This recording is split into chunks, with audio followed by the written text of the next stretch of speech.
food at home. Today we have a bit of leftover egg fried rice in the back there, white rice, air fried chicken with paprika all purpose, and maybe some garlic seasoning on there. We've got some garlic butter veg, mixed veg, green beans, green peas, sweet corn, carrots, garlic and butter, and we have boiled plantain. God, I used to grow up on this stuff.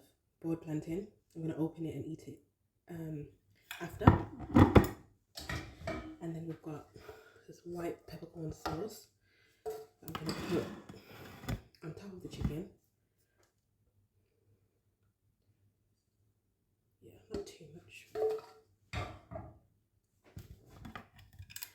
That's what we're gonna have.